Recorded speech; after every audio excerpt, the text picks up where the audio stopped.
Hello, কেমন আছো সবাই? আজকের বাইরের ওয়েদারটা দেখেছো? জাস্ট অসম না? এই ওয়েদারে একটু ঝাল ঝাল কিছু খেতে ইচ্ছা করছে। তো কি খাওয়া যায়? চিকেন আছে বাড়িতে। একটুখানি পাতলা ঝাল ঝাল করে চিকেনের ঝোল করা যাক, একদম খাসা বাঙালি স্টাইলে।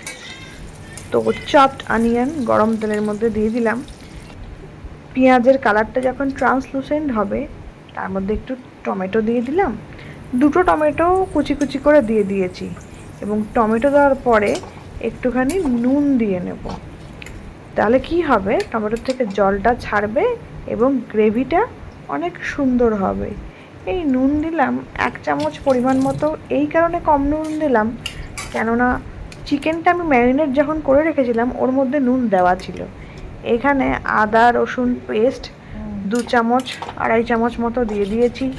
একটুখানি ভালো করে নাড়াচাড়া করে নিচ্ছি। মাংস বা যে কোনো রান্নাই যত বেশি কষানো হবে তার টেস্ট তত ভালো হবে। এই যে প্রি ম্যারিনেটেড চিকেন, এখানে আমি ব্ল্যাক পেপার, টারমারিক, তারপরে তোমার ভিনিগার দিয়ে চিকেনটাকে, একটু নুন দিয়েছিলাম, চিকেনটাকে ম্যারিনেট করে অনেক আগেই আমি ফ্রিজে রেখে দিয়েছিলাম। এবারে রেড চিলি পাউডার মিক্সড করে দিলাম। মিক্সড করার পরে এবার ভালো করে নাড়ানাড়ি করছি। And the colour is coming.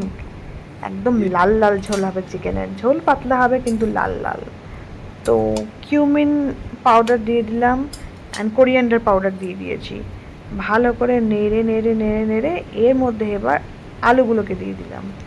আলুগুলো আমি আগে থেকে ফ্রাই করিনি, যেহেতু একদম পাতলা করে ঝোলটা করব, তার জন্য আলুগুলো আর পরেই একবারে দিচ্ছি।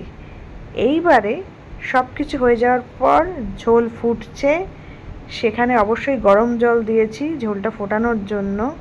ঝোলের কালারও চলে এসছে। এইবারে একটু ঘি মিশিয়ে স্বাদ মতো